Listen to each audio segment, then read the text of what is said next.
On voit sur des photos, des vidéos, l'état catastrophique dans lequel les habitants sont contraints de vivre.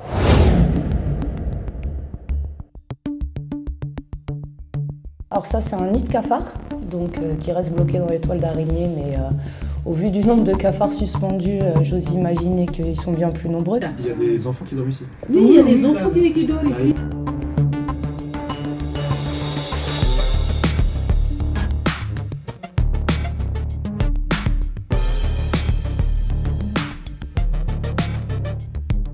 On a un bailleur donc, qui s'appelle Denis Jules Lemier, qui n'est pas du tout à la hauteur de son poste. Il est incompétent, je le dis clairement.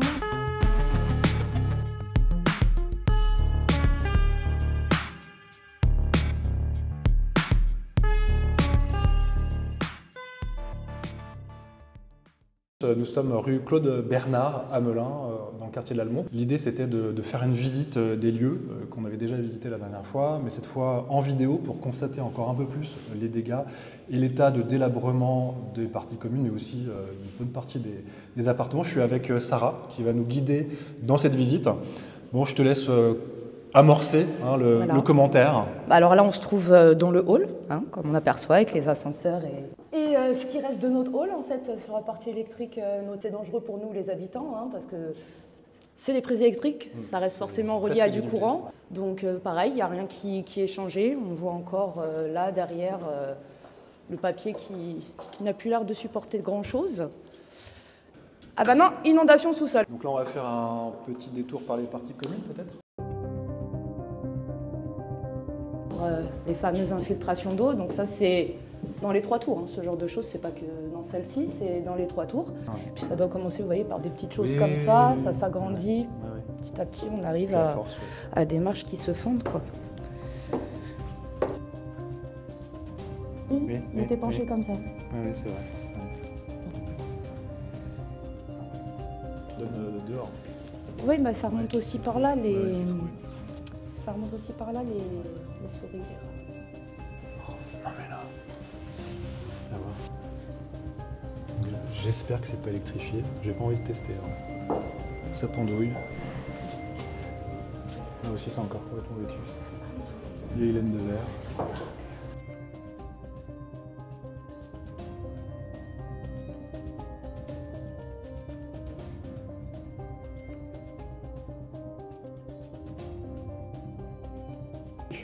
Ça n'a pas été changé depuis 2021? Non. Et ça a été dans ma demande, dans ma mise en demeure.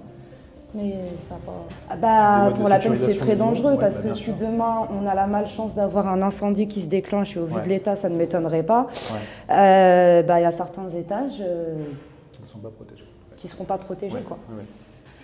Donc ça, si c'est pas remis, c'est super dangereux, en fait.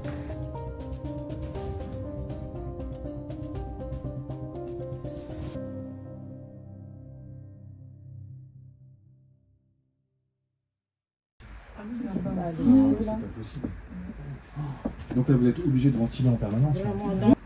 Vraiment, c'est pas normal ça. Il y a l'enfant qui dort. Là aussi, dans la chambre aussi, il y en a et il y a le bébé qui est là. Il y a des enfants qui dorment ici. Oui, il y a des enfants qui dorment ici, là. Et puis, on a mis les bazars parce que... Ouais, mais c'est vrai qu'on respire mal. Non? Voilà, donc on a mis... Et ça a été constaté par le bailleur. La situation est connue. Mais oui, parce que le bailleur, ils étaient ici 2 fois. 2 fois. 2 fois, oui. Là, le bailleur baille au cornet. Ouais. C'est pas normal. C'est pas décent. Bon, le loyer, c'est 700 €. 700 €? Oui, 700 €. La maison, vous voyez, regardez comme ça. Ça, c'est pas normal, ça.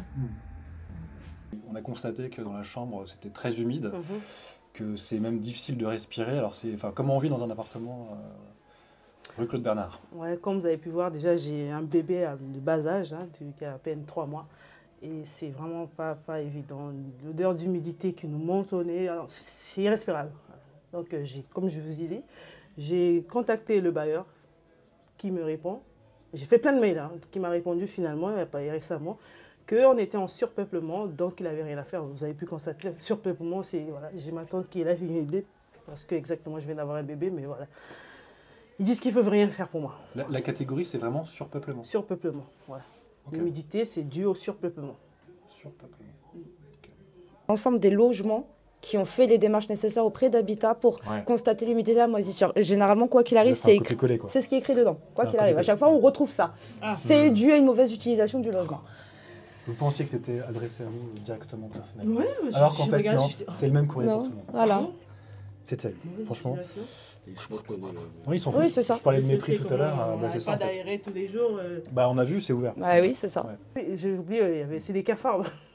J'avais plein de cafards chez moi, donc j'ai dû investir, oh là là, je ne sais pas dans combien. Enfin, dépenser. J'ai beaucoup dépensé, j'ai fait des produits de gauche à droite. Ça vous coûte combien de vous équiper contre les cafards, les souris, tout ça? Alors, c'est des produits, une bouteille, ça m'a coûté quand même 35 €. 35 €. 35 € la bouteille. Donc c'est toxique, ce genre de produit. Oui, ah bah oui, c'est toxique. Vous avez une fille, c'est ça? Oui, j'ai deux filles même. J'ai 2 filles. Bah, c'est très toxique comme produit. Donc, à chaque fois, on est obligé de mettre des produits et sortir de la maison. Donc, il faut aller chercher ou dormir entre-temps. Ah oui? Oui. Ouais, parce qu'on ne peut pas respirer, surtout avec le bébé. Je ne peux pas avec le bébé. Donc, on a mis les produits, puis on est parti chez de la famille.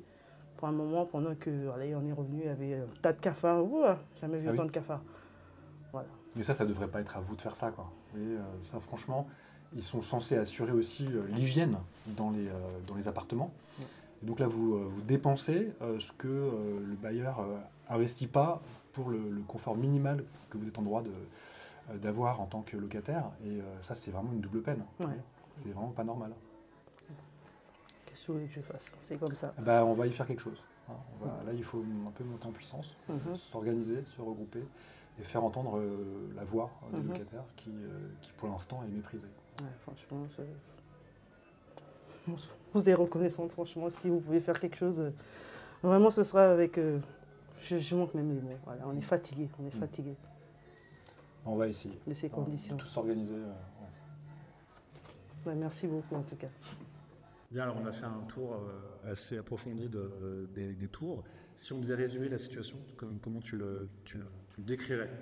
En fait, dans le problème, il y a plusieurs problématiques. Je pense qu'il faudrait revoir l'entretien de l'entièreté des bâtiments. Je pense que c'est comme un ascenseur. Il doit y avoir un entretien qui est censé être mené régulièrement sur tout ce qui est structurel. Sur l'état des ascenseurs, sur l'entretien des cages d'escalier. Donc quand je dis entretien, ce n'est pas que le nettoyage, c'est également s'assurer que les marches ne sont pas cassées, ne sont pas dangereux pour les habitants. Les nuisibles, parce que même s'il y a eu des coups de balai à droite à gauche passés, ça ne règle pas le problème des nuisibles.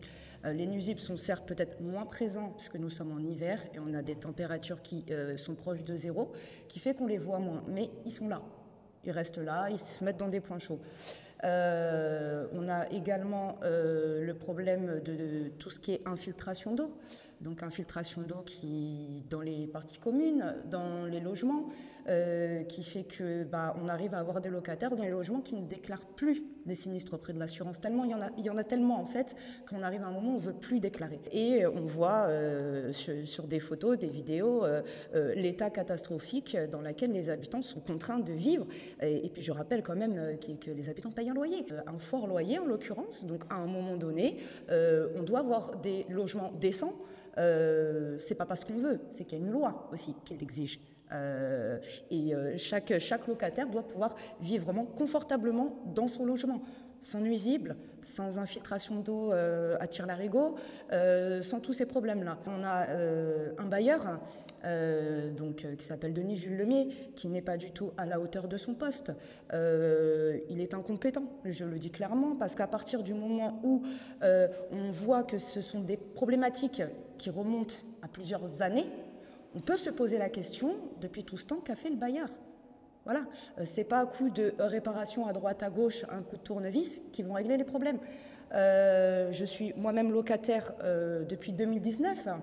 Je ne vois les choses que s'empirer en termes de nuisibles, en termes de laisser-aller, clairement, de la part du bailleur. Donc, si vous voulez, quand je vois mon bailleur ne pas répondre aux mails des habitants, aux courriers des habitants, mais par contre qu'il est capable de prendre la parole pour parler point de deal, je trouve ça tout à fait aberrant parce que ce n'est pas sa compétence, ce n'est pas sa délégation. On a un maire sur la commune qui s'occupe de la question de sécurité, en l'occurrence. On a un préfet qui s'en occupe également.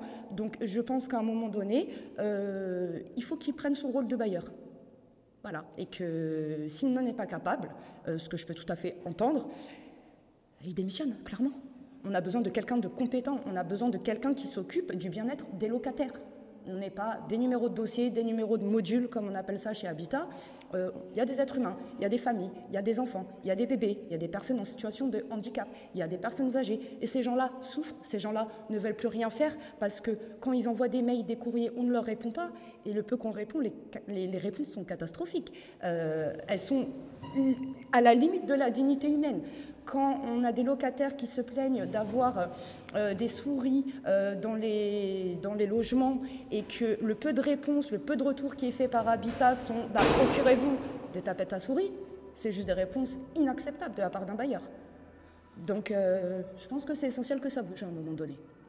Voilà, donc le message il est envoyé, il est bien envoyé. Maintenant il va falloir relever le défi de cet habitat qui est particulièrement indigne et qu'il faut lutter contre cette dégradation matérielle des conditions d'existence des locataires qui vont s'organiser quoi qu'il arrive. Moi j'accompagnerai du mieux que je peux et l'objectif c'était aussi de constater de façon tout à fait objective que ça ne va pas et qu'il faut que ça change le plus rapidement possible. Donc on va continuer à mettre la pression pour que ça aille dans le bon sens enfin, après toutes ces années d'abandon.